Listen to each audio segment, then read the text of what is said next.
O dono do Xvideos, do Xvideos, foi encontrado, amigo. Eu vou te mostrar aqui e depois no final vou te falar sobre... Eu não sei se pode falar ainda que não deu 15 segundos, né? O YouTube é chato, você usa essa palavra, agora passou, eu posso falar. A gente vai falar aqui também um pouco de pornografia, não é mesmo?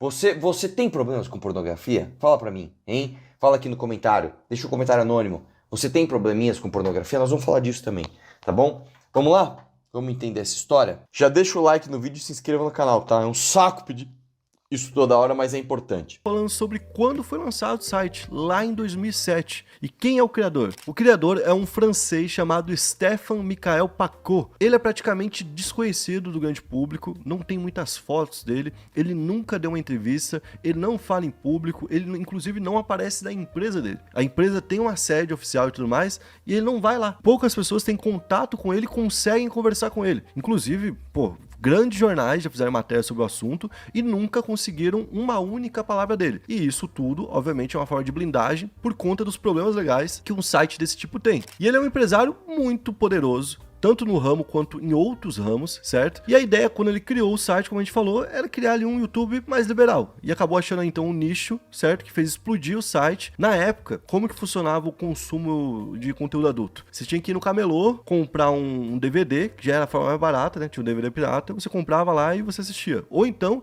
você ia na locadora, certo? E tinha toda... ir na locadora e ter aquele lugarzinho tinha uma área na locadora que era pra filme área adulto. restrita. Que tinha, sei lá, uma cortininha, um bagulho assim, e aí você passava por aquilo e ia lá e escolhia. E tipo assim, podia entrar uma família com, sei lá, uma senhora e 4 crianças nesse momento na locadora, e via você saindo daquela área que todo mundo sabia que era filme desse tipo, tá ligado? Pois é, cara, na época o acesso à pornografia era muito difícil, muito difícil. Tanto que a galera da minha geração faz bastante piada com a tal da Emanuele. Emanuele era um filme... Era uma série de filmes pornôs que passava, acho que na Band, depois da meia-noite. E era bem... Hoje se chama isso de soft porn, né? Porque era uma historinha bem ridícula. Tipo, sei lá, a menina tava em casa e tinha um cara lá limpando a piscina, todo bombado. Aí a menina, ai, passava o dedo na boca, o cara ia lá. E aí, tipo, ficava uma musiquinha nada a ver. E, tipo assim, não mostrava nada. Era, tipo, 3 horas pra mostrar um peitinho. Ai, meu Deus! Era isso, né? Ou então... você tinha acesso a algum maior de idade que autorizava na locadora você entrar nessa sessão e pegar um filme pornô, ou você comprava a revistinha pornô na banca de jornal, que era bem zoada, assim, bem merda, assim, bem zoado, qualidade horrorosa, ou você tinha acesso a Playboy, né, que inclusive eu já contei, né, no vídeo do Peru, o meu amigo Rubens, a família dele, assinava várias revistas da editora Abril, né, 4 rodas, 2 rodas, e dentre elas vinha lá uma Playboy, e a gente, cara, nossa, os moleques da escola, caraca, o Rubens tem Playboy, não sei o que lá, e a gente ia lá na casa do Rubens e Playboy, certo? Na frente, literalmente, de tudo. E bom, quem é o Stéphane Paquot, né? Que foi o cara que criou tudo isso. Ele era um cara que era do TI, ele já entendia dessa área, já sabia muito bem como programar um site, coisa do tipo. Fez uma estrutura ali onde o site aguentaria tantos uploads igual tem, porque todo dia milhões de vídeos são upados por ali. E ele, inclusive, costuma usar algumas empresas de fachada para poder proteger o nome dele, proteger a empresa dele. Então ele já tinha estudado como ia ser feito isso e estruturou tudo antes de criar o negócio. Tanto é que o site tem divisões em vários países. Só uma coisa, agora que eu tô lembrando, eu acho que esse cara já me entrevistou lá no Gabinete Planeta Novo. Tenho quase certeza, cara. Agora eu tô olhando pra ele e que eu reconheço ele. Eu tenho quase certeza que eu já fiz uma entrevista com esse cara, velho. Lá no... Ah, foi! Ele foi lá no Gabinete falar de Racionais, é verdade. Tem até o vídeo aqui na internet, é verdade. Ó, lembrei dele. Países, como por exemplo, lá na Alemanha, na Holanda e principalmente na República Tcheca. Ele é um cara que, como a gente falou, nasceu na França e o nome dele aparece em registros empresariais de outras empresas, não diretamente do site. Ele é dono da holding que é dona do site, que se chama WGCZ. Inclusive, muita gente defende uma teoria de que ele não seria o cara mais, de que ele teria vendido esse site em algum momento e que ele teria ficado com o comando. Certo? Então ele é o cara que continuou comandando a operação, que ele realmente criou, que ele realmente foi dono, e que hoje ele é uma espécie de bode expiatório. Para quando você pesquisar isso aqui, você tem que ir um pouco a fundo, ficar muito curioso com a vida dele, ele não dá nenhuma informação, e você fala, esse cara aqui, certo? Mas tem um outro cara ainda por trás disso. Sentido. Ou às vezes até mesmo ele, né? Tipo, disfarçado, não sei, joga umas informações assim, e às vezes nem é nada aquilo, tá? Às vezes o cara não é nem francês. Tá? Aí eu Porque tem acho... uns cara que é gênio, pô, em se esconder assim, tá ligado? Pô, aí ele seria realmente 007, porque, tipo assim, ele é um cara que ele é muito visado. Faz muito tempo que essa pergunta é feita pelas mídias, sabe? Tipo, o The New York Times já fez matéria, todos esses grandes jornais já fizeram matéria em algum momento e chegaram nesse mesmo nome, chegaram nesse mesmo endereço. Até a gente fez um vídeo sobre isso há uns 5 anos atrás e eu consegui mostrar como é que era a fachada lá, certo? Caramba, velho, olha só. Parece super acessível, né? Estranho de ver assim. A fachada que fica na República Tcheca, fica lá na Praga, né? Pô, ficar na República Tcheca também é forte, né? Que, aliás, a República Tcheca, se não me engano, é uma das capitais da pornografia mundial, né, cara? Todo mundo fala que lá é super liberada, tipo, é um grande motor da economia local. Foi safado. Ele foi safado nisso daí. É basicamente um local pequenininho. Sabe esse local onde tem normalmente, sei lá, dentista particular? Aí você vai lá e pega uma salinha e entra lá e tal. É um local desse. E quando você via a fachada, não tinha nada falando do site. A única coisa que tinha falando é da WGCZ Holding, que é a empresa que manda nesse site. E bom, algumas poucas pessoas que tiveram contato com ele, que são ex-funcionários ali da empresa, já chegaram a dar informações sobre ele e falam que ele é um homem obcecado por privacidade e controla absolutamente tudo. Então, se um funcionário, por exemplo, dá qualquer vacilo que coloque ali em xeque a imagem dele, o cara roda na hora, tá ligado? E as pessoas que vão conhecer ele têm muitos anos de empresa. Então ele se blindou muito bem para que ninguém tenha acesso, inclusive ninguém de dentro da empresa. E bom, tudo isso gerou um lucro para ele absurdamente grande. Hoje tem uma fortuna que passa dos 500 milhões de dólares, né? Uma coisa, tipo assim, espantosa, né? Para quem é dono de um site, né? É absurdo, pô. E a empresa dele, a holding dele, é dona de outros sites, como por exemplo o XNXX, né? Que esse aí eu acho que não vai pegar, né? O YouTube, será que pega esse aí também? Acho que não. Né? Esse aqui também é um dos mais acessados do mundo, é o top 10 também do mundo, esse aqui. Tem o Bang Bros, que é um outro top 10. Tem a Private Media Group, que esse aqui faz parte da criação do conteúdo, certo? E aí dentro da criação de conteúdo tem filmes que são feitos, vídeos que são feitos e também aquelas lives, onde tem as Kangirl, né? Que ficam lá, tipo, se exibindo e coisa do tipo. E ele também é dono da Penthouse Magazine. A Penthouse, ela não é... Essa empresa Penthouse, ela é super... Ele comprou, né? Porque isso aí é super tradicional nos Estados Unidos. Famosa aqui no Brasil. Ela já foi lá um tempo atrás, mas lá nos Estados Unidos ela é muito famosa. Ela é a concorrente direta da Playboy. As duas concorrem pra ver quem é a líder, entendeu? Então ele é dono dessa revista também e também faz... conseguiu uma grande empresa. Essa outra grande empresa hoje é dele. Pô, inclusive a Playboy, que nem tu tava falando ali de como fazia antigamente pra ver algo mais... Explícito. A Playboy era muito forte no Brasil, né? Era Hoje forte. em dia não é... Tipo, não vejo Sim. que também... Na verdade, é o seguinte, a Playboy, na época, nos anos 90, né, era a única ferramenta que você tinha para ver uma mulher famosa nua, né? Eu lembro que na época tinha a Sexy, que era uma revista um pouco mais explícita, mas era mais de subcelebridade, não pegava as mulheres super famosas, e você tinha uma outra que chamava VIP, era VIP, que era uma coisa assim de nudismo, assim, uma nudez muito, muito leve, assim.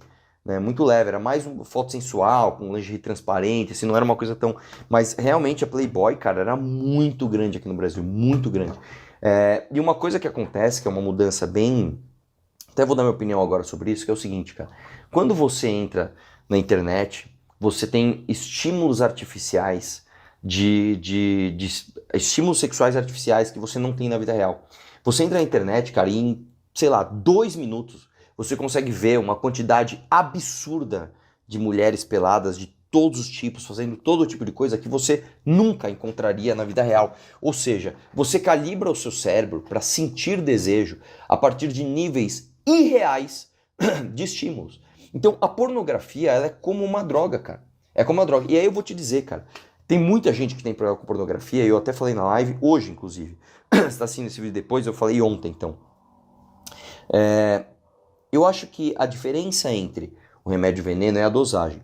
Eu não acho que para você se livrar do vício, se você se livrar desse tipo de coisa, você tem que ir pro caminho moralista da coisa. Isso, cara, sei lá, não dá atração. Agora, se você for pelo caminho pragmático mesmo, você tem que entender que esses estímulos de pornografia artificiais são como drogas químicas mesmo. E como é que você faz para se livrar do vício? Eu nem acho, cara, que você deva parar completamente de ter estímulos sexuais sozinhos, vamos dizer assim, né? Só que você ficar acessando esse tipo de conteúdo, cara, como eu falei, calibra o seu cérebro para níveis que não são reais. Então, simplesmente, cara, faça uma quarentena disso. Fala assim, eu não vou acessar durante 40 dias. Eu contei na live, inclusive, em 2015, final de 2015, eu precisei parar de comer açúcar, porque eu tava comendo muito doce, muito doce. Então eu dormia mal, ficava ansioso e tal. E o que eu fiz para me livrar do vício? Porque eu tava viciado mesmo. Eu fiquei 40 dias sem comer nada. Foi horrível, cara. Ficava procurando doce em tudo que era lugar. Eu sonhava que eu tava comendo bolo de chocolate, assim. Cara, passa por isso. Passou por isso, depois você começa no meu caso, a comer doce com muita parcimônia. Comia doce uma vez a cada 15 dias, aí me dava aquela super vontade, eu segurava. E hoje eu aprendi a lidar com isso. Hoje eu sou uma pessoa que eu não como mais doce, muito raramente eu como, gosto. Quando me dá as vontades eu consigo segurar e isso me transforma numa pessoa que dorme melhor. Eu sou muito menos ansioso, só melhorou. É a mesma coisa com pornografia, cara. Faça isso, né? Tantas pessoas já tiveram esse problema. Eu lembro que um dos caras mais famosos que teve esse problema foi o Terry Crews, né? Lá do filme As Branquelas, tá ligado, né? Ele falou, cara, quase perdi minha esposa por vício em pornografia. Outro cara que tem problema com isso é o Charlie Sheen, né? Que sempre tem problema com várias coisas, com álcool, com drogas, com prostituição de verdade, com pornografia virtual. Então, não deixe sua vida degringolar por causa disso, irmão. Sabe? Faz uma quarentena dessa parada e use com parcimônia. Eu não vou dar um discurso moralista pra você. Ah, isso é do demônio, isso é... Não faça, mas assim, cara... E outra coisa, você ficar pagando um OnlyFans de menininha pra achar que você tem alguma conexão afetiva com essa mina, cara, assim, aí nem tem o que te dizer, Bruno. Só para, cara. Porque isso aí... Você nem sei nem o que te dizer. Mas vamos lá, vamos continuar aqui. Também revista, né? Nenhuma Isso meio que... é até bom pra gente comparar, porque, tipo assim, hoje seu avô vai falar, seu pai vai falar, pô, hoje essas famosas tudo fazem only, não sei o quê, papapá. Só que na época do seu avô, do seu pai, a mulher mais famosa do Brasil normalmente pousava na Playboy. E era uma mudança de chave na vida dela. Tipo assim, a mulher ficava famosa, pum, fez uma novela, ficou muito famosa. Todo mundo ia perguntar pra ela, e aí, vai pousar na Playboy? Que era muito comum. Então, tipo assim... Xuxa, todas essas aí, tipo, em algum momento deram uma passada por lá. Mesmo que foi Cláudia Raia. Cláudia Raia, Cláudia Hanna, que virou piada no Brasil. Então, cara, são inúmeras, assim, são inúmeras. Porque tinha muito pelo e tudo mais, né? Então, tipo assim, era bem comum, tá ligado? E até 2009, 2010 ainda era bem comum. O que quebra isso justamente é, né, a entrada dos sites adultos. Então ele é dono ali, a gente pode falar que ele é dono de uma empresa de produção, de uma empresa de distribuição, que seria o site, e também dos sites de live. Ou seja, a empresa dele é autossuficiente. Ela produz, ela distribui e entrega diretamente para o consumidor final. Com isso, em 2022, estima-se que a empresa dele faturou 150 milhões de dólares. Nossa. Pô, uma grana bem alta, né? Tanto é que alguns anos antes, em 2012, o então dono da MindGeek, que é uma empresa canadense, essa empresa é totalmente diferente, tá? Ela controla ali o hub, que você tava falando, o amarelinho lá, os tubos vermelhos, né? Tubos vermelhos era forte também, uns 20 anos atrás. O que é tudo vermelho? Deixa eu ver se é... RedTube. E alguns grandes sites, vários sites muito grandes. Fui lerdo nessa, né? Todos, inclusive, incluídos aí nesse top 10, né? Mas tudo isso de uma forma pública. Eles colocam lá os executivos para aparecer, eles vão lá e patrocinam, sei lá, um podcast famoso, ou então patrocinam um evento de games, algo do tipo assim. Eles sempre foram muito, né, públicos. Então, com isso, Fabian Tillman, que era o cara que tava mandando na empresa, na MindGeek, tentou comprar o site. Só que a proposta teria sido de cerca de 120 a 150 milhões de dólares. O valor em si não era o que ele queria, né? O Pacu queria um pouco mais do que isso. Só que ele estava disposto a vender o site porque ele já queria se livrar daquele BO. Ele sabia que era um BO. E aí entrou uma coisa que complicou. Porque ele queria continuar cuidando do site, e eles não queria que ele saísse do projeto, e também ele não gostava da forma como os sites da MindGeek operavam. Ele falava que em algum momento os sites da MindGeek iam ser processados. Em 2020, então, o Hub, né, que é o maior deles, enfrentou denúncias internacionais sobre hospedagem de vídeos ilegais. Então, nessa época, a MindGeek teve que apagar milhões de conteúdos de todos os seus sites e perdeu algumas parcerias muito grandes que eles tinham, porque como eles eram públicos, mostravam quem era o dono, tudo mais, tal, eles conseguiam parceria, por exemplo, com a Visa e Mastercard, tá ligado? Forte, né? A Visa e o Mastercard patrocinar um... Pois é, você estava lá e você conseguia usar o seu cartão de crédito para poder assinar conteúdos lá dentro. Hoje você não consegue se ele for da Visa ou da Mastercard, entendeu? Por conta dessa punição que a MindGeek sofreu. Então a MindGeek também teve que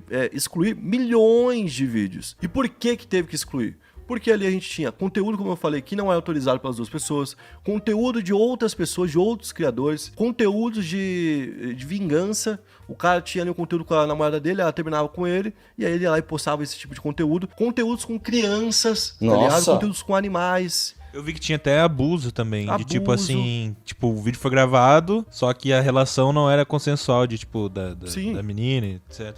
E aí, pô, tudo isso acabou sendo juntado ali num processo e eles tiveram que apagar tudo isso e ainda pagar alguns milhões de dólares, né? E bom, aí entra aquela grande questão. E como que no meio disso tudo eles conseguem sobreviver, né? O site, como que eles ganham dinheiro? Basicamente eles ganham com publicidade, banners, pop-ups, vídeos no site, que aqui lá, né, aumente o seu não sei o quê. Sozinho em Balneário Camboriú? Isso, vem esmagar minha rata. Também tem o serviço pago premium, que é pra quem já faz assinatura lá dentro, né? Que daí é o Red, né? O modelo Red. E tráfego interno cruzado. Isso daqui, cara, é algo que eles conseguem fazer. Por quê?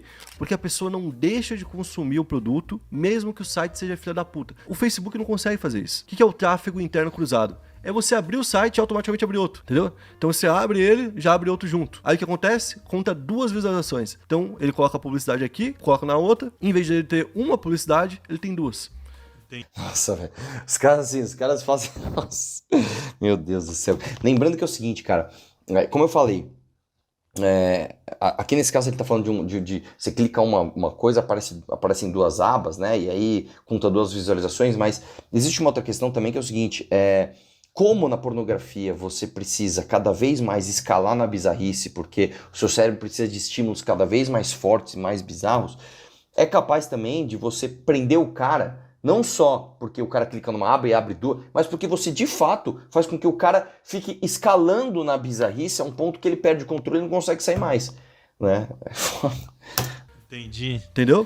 Bah, então é bem esquematizado o negócio. É bem esquematizado e tem várias violações, né? Porque isso não pode ser feito, inclusive. Mas aí que chega a grande questão. Como que você chega no cara? Você tem os mesmos crimes que aconteciam na Mind Geek acontecendo lá dentro desse site. Você tem essa violação aí do tráfego duplo, né? Mas como que você chega nele? Não chega nele. Ainda mais se for conteúdo estrangeiro. Vamos supor, sei lá, você é uma pessoa do Brasil que, sei lá, produziu um conteúdo e você quer que tire, mas o site do cara tá hospedado na República Tcheca e aí você, puta, cara, deve ser complicadíssimo, velho. Deve ser complicadíssimo. Como chegar nele, basicamente, certo? Porque o cara é totalmente reservado. Inclusive, não só ele. Os grandes nomes ali, os caras que dirigem mesmo a empresa, também são reservados. E nenhum desses grandes nomes nunca saiu da empresa para poder contar, esses caras fazem isso.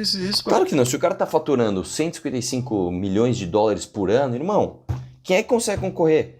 Ele deve pagar os salários as comissões mais absurdas. Poder dedurar, tá ligado? Tanto é que em 2020 e 2021, várias ONGs se reuniram pedindo o fim do site, porque falavam que o site estava nem aí pra segurança, inclusive de como uma criança vai entrar ou não no site, certo? Então, em 2024 também, alguns anos depois, a Comissão Europeia pediu ali informações sobre como eles pretendem proteger menores de idade, como que vai ser feito isso no futuro, e tem um tempo exigido, tá? Em 2026, os sites que não tiverem registrado de forma adequada, que não tiver algum tipo de filtro ali de peneira e tudo mais, vão deixar de funcionar. Então a Mind Geek tá correndo atrás disso, eles estão correndo atrás disso, certo? Só que por enquanto não houve uma resposta. Ou se houve uma resposta, ela não foi tornada pública, né? E bom, no geral, atualmente, a situação é essa. Um grande império que a gente não sabe quem é o cara direito, não sabe quem comanda direito, que eles não respondem reclamações nem do governo, nem da mídia, nem da sociedade, e que tem 3 bilhões de acessos mensais, cara. Inclusive, eles ultrapassam várias redes sociais, e se a gente contar a road inteira, eles passam dos 6 bilhões de views. E aqui a gente vê, por exemplo, como aquele negócio do tráfego duplo funciona, né? 3 bilhões no maior site, no 6 bilhões... Já vai levando pro outro. Né? Que já leva pro outro. Nossa, cara. Enfim, cara, o lance é o seguinte, velho. Como eu te falei, se você é uma pessoa que tem pornografia, cara, você precisa sair disso. Você precisa fazer tua quarentena, você precisa dar um jeito, cara. Agora, eu acho que em termos legais, se não houver uma cooperação internacional, muito dificilmente pega um cara desse, mesmo porque se esse cara sai de um país europeu, por exemplo, e vai para um país, sei lá, que simplesmente não quer papo com ninguém. O cara vai para um lugar onde, sei lá, como é que você faz para pegar o cara legalmente? É muito difícil, cara. Realmente é muito complicado, cara. Enfim, tá aí, velho. Gostou do vídeo? Espero que sim. Um abraço. Vamos questionar tudo.